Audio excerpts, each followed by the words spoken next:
어제 본문부터 발람에 대한 말씀이 나오는데요. 발람은 은금의 마음을 빼앗긴 자입니다. 발람을 이렇게 보면은 굉장히 좀 신비로운 인물입니다. 그러나 분명한 것은 그는 거짓 선지자고요, 또 악한 자이고요. 악한 일에 쓰임을 받는 도무지 이제 선한 것으로 영향력을 끼치지 못하는 그런 자입니다. 그래서 일생을 보면 그의 마지막도 굉장히 비참하고요, 또 거짓 선지자의 대표적인 모습으로 기록이 됩니다. 왜 그런가? 은금의 마음을 빼앗겼기 때문에, 그를 움직이는 것이 세상의 물질이기 때문에 그런 실패한 인생을 살게 되는 것입니다. 특별히 보이는 것이 은금이, 또 높은 지위, 이제 발락이, 모압 왕 발락이 이제 고관들을 보내서 그를 설득하고 또 그런 것이 그를 유혹하죠. 그래서 오늘 말씀에도 그 내용이 참 잘 나오는데요. 눈이 가려집니다. 눈이 왜 가려지나요? 다 보는데 영적인 눈이 가려지는 것이죠. 그래서 눈은 뜨고 있지만 영적인 눈은 가려졌기 때문에 오늘 본문에도 잘 나오죠. 나귀도 보는 것을 못 봅니다. 그것이 우리에게 주는 메시지예요. 하나님 진노의 길임을 깨닫지 못하고 그 길을 향해서 나아가는 것이죠. 하나님의 사자가 맡고 있고 동물인 나귀도 보지만 정작 그는 보지 못하는, 그래서 책망을 받고 또 진노의 상태로 나아가게 됩니다. 22절에 보면 그가 감으로 말미암아 하나님이 진노하심으로 여호와의 사자가 그를 막으려고 길에 서니라. 발람은 자기 나귀를 탔고 그의 두 종은 그와 함께 있더니. 진노의 상태로 그가 나아가게 됩니다. 하나님 기뻐하지 않으시는 길, 눈이 가렸으니까 보지 못하니까 어디가 하나님 기뻐하시는 길이고 어디가 하나님 진노하시는 길인지 영적인 눈이 가려서 조금도 깨닫지 못합니다. 그래서 나귀가, 하나님의 사자가 발람이 진노의 길로 갈 때 막아선 것을 보고, 나귀는 보죠. 나귀는 보니까 길 옆으로 피합니다. 또 담벼락에 나귀가 부딪히죠. 그래서 그의 발을, 발람의 발을 짓누르게 됩니다. 발을 짓누르면 아프잖아요. 앞으로 나가야 되는데 막힌 거예요. 나귀가 이상한 행동을 합니다. 자기도 아파요. 그러면 깨달아 알아야 할 터인데 눈이 가려졌으니까 모릅니다. 발이 짓눌려지면, 평소와 다르면, 고난이 따르면 깨달아야 하는데 깨닫지 못하는 발람의 모습이죠. 말씀드린 것처럼 은금의 마음을 빼앗겼기 때문에, 그 영적인 눈이 가려졌기 때문에 깨닫지 못합니다. 그리고 엉뚱하게, 오히려 어떤 면에서는 자기를 살리려고 하는 그 나귀에게 화를 내죠. 채찍질하고 몽둥으로 때리고. 그래서 이 오늘 본문이 성경 중에서도 참 재미있죠. 하나님께서 나귀의 입을 여십니다. 그래서 나귀가 말을 해요.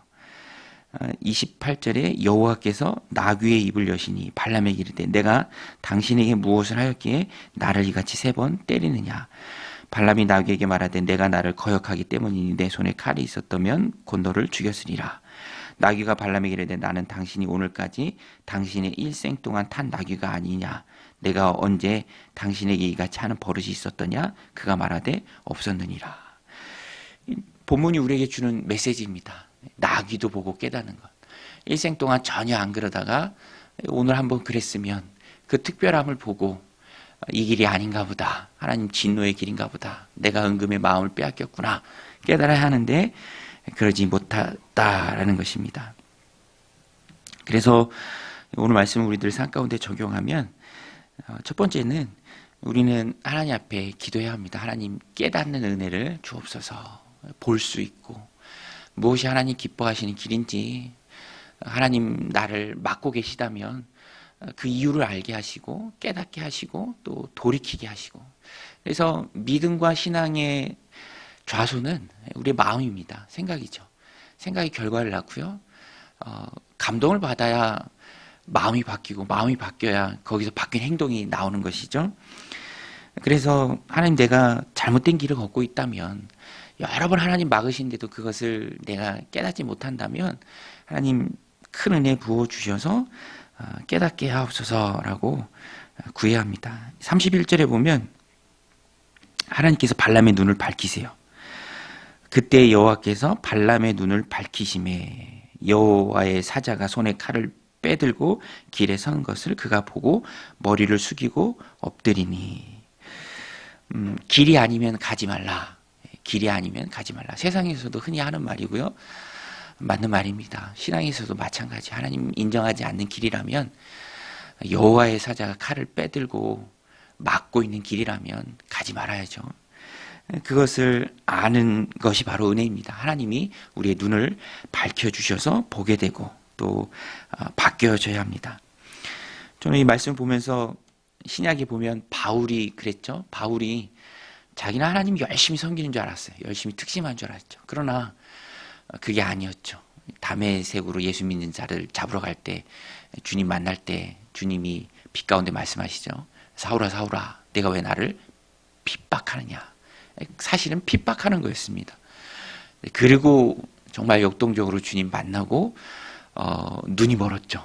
그리고 아나니아가 그에게 안수했을 때 눈에서 비늘 같은 것이 벗어지면서 눈을 떴습니다. 육신의 눈만 뜬 게 아니라 영적인 눈도 같이 떴죠.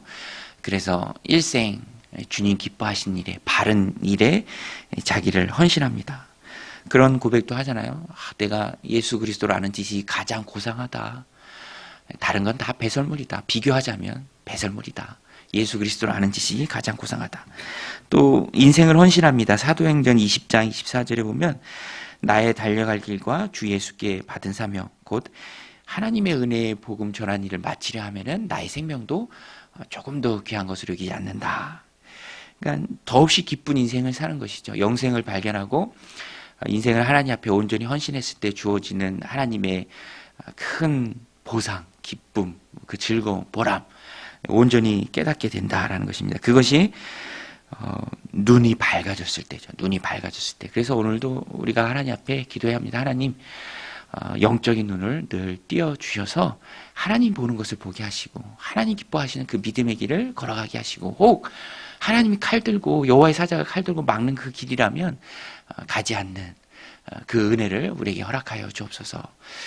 그래서 우리는 인생의 행로를 바로 알게 해달라고, 진노의 길이 아니라 하나님이 기뻐하시는 길을 가게 해달라고 늘 하나님께 기도해야 합니다. 그 은혜를, 깨닫는 은혜를 구해야 합니다. 또 두 번째는요, 그럼에도 불구하고 재밌는 것은, 그러면 발람이 말하죠. 여호와께서 기뻐하지 않는 길이라면 내 가지 않겠습니다 라고 말하는데, 내 길이 사악함으로 여호와의 사자가 막았는데 34절에 보면 발람이 여호와의 사자에게 말하되 내가 범죄하였나이다. 당신이 나를 막으려고 길에 서신 줄 내가 알지 못한나이다. 당신이 이를 기뻐하지 아니하시면 나는 돌아가겠나이다. 이렇게 말해요. 그런데 35절에 보면 여호와의 사자가 발람에게 이르되 그 사람들과 함께 가라. 내가 내게 이르는 말만 할지니라. 발람이 발락의 고관들과 함께 가니라. 가지 말라고 막았는데 또 가라고 여호와의 사자가 말합니다. 이건 뭔가? 이거는 이 문맥을 볼 때, 오늘 본문을 보고 이후에 이어지는 문맥을 볼 때 하나님께서 개입하신 거예요. 그래서 발람이지만, 엉뚱한 사람이지만, 거짓 선지자지만 하나님께서 그를 사용하세요. 어떻게 사용하십니까? 이스라엘을 축복하는 도구로 사용하세요. 여러분, 그래서 우리가 인생을 살아갈 때 늘 기억해야 할 것이 무엇이냐면, 내가 하나님 기뻐하시는 자로 하나님의 부름을 받아 하나님의 백성이라면 하나님께서는 내 삶에 개입하셔서 나를 도우실 때 악한 자들을 사용하셔서도 나를 도우실 수 있는 분이 바로 하나님이십니다. 하나님께서는 거짓 선지자지만 그 발람의 입을 통해서도 이스라엘 축복하는 도구로 발람을 쓰십니다. 그래서 가라라고 하신 것은 발람의 입장에서는 하나님 도구가 된 거예요. 어떤 면에 있어서는 버림받아 마땅한 거짓 선지자이지만 이 시기에 있어서 이스라엘 백성을 위해서, 택하신 자를 위해서 하나님이 도구로 그를 쓰십니다. 그래서 우리는 인생을 살아가면서 여러 하나님의 도구들을 만납니다. 나를 돕기 위한. 객관적으로 보면 악한 자이고 거짓이 충만한 자이지만 신기하게도 하나님 그런 사람을 통해서도 내 인생을 도우세요. 요셉을 하나님이 도우실 때 어떤 면에 있어서는 정말로 다양한 애굽 사람을 통해서 그를 도우시죠. 그것이 하나님 선택한 백성의 인생입니다. 바울의 인생도 참 그래요. 사도행전 18장에 가서 보면 아가야 지역에 새로 부임해 온 갈리오 총독, 그를 통해서도 하나님이 바울을 도우십니다. 유대인들이 들고 일어났을 때 툭 쳐요. 갈리오가. 그건 너희들 종교에 관한 문제 아니냐. 그거는 고속거리가 안 된다. 바울을 도우세요. 또 19장에 가서 보면 에베소에서 큰 폭동이 있죠. 데메드리오, 은장색, 우상 만들어 파는 사람, 아데미 여신 우상 만들어 파는 사람이 바울이 사람의 손으로 만든 건 신이 아니다라고 했을 때 폭동이 일어납니다. 굉장히 위험한 상황이었어요. 그런데 서기장, 에베소시에서 가장 권력이 있는 행정가 서기장을 통해서 하나님이 바울을 또 도우세요. 그래서 바울이 풀려나고 모든 문제가 정리가 됩니다. 그래서 바울의 인생을 보면 항상 기승전 위기예요. 위험입니다. 그런데 항상 하나님이 신기하게 이 사람들, 저 사람들, 심지어는 세속 권력, 전혀 예수님하고 상관없는 사람들을 통해서 바울을 다 도우십니다. 하나님께서 이스라엘 백성들이 언약의 땅을 향해 갈 때 거짓 선지자 발람의 입을 통해서도 축복하면서 이스라엘을 도우십니다. 그래서 오늘 우리도 인생을 살아갈 때 만나는 모든 사람들을 통해서도 도우실 수 있는 분이 하나님이시다라는 것을 우리가 잊지 말고 하나님이 내 삶에 신실하게 개입하셔서 내가 전혀 기대하지도 못하는 그 사람을 통해서도 내 인생을 도우신다라는 것을 우리가 깨달아야 하고요.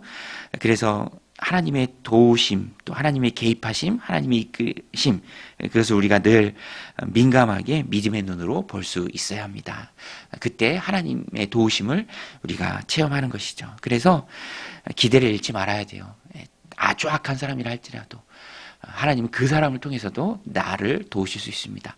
그 악한 자를 통해서도 우리의 자녀들을 도우실 수 있어요. 이 공동체를 도우실 수 있습니다. 그래서 하나님의 도우심은 어디서 올지는 모릅니다. 그래서 우리는 만남을 소중히 여겨야 하고요. 또 어떤 참 이 좌절스러운 상황 속에서도 날 도우시는 하나님의 도우심이 있다라는 그 기대를 잃지 말고 항상 기도의 자리에서 하나님의 도우심을 구해야 합니다. 오늘 말씀 마음에 새기고 하나님 기뻐하시는 길로 나아가길 힘쓰고 또 어떤 상황 속에서도 내 인생을 도우시는 그 하나님을 기대하며 살아가는 복된 하루가 되시기를 주님의 이름으로 간절히 축원드립니다. 우리 같이 말씀 붙들고 기도하겠습니다. 하나님 아버지, 오늘도 이 새벽 깨어 주님 전에 나오게 하시고 또 기도하게 하심에 감사를 드립니다.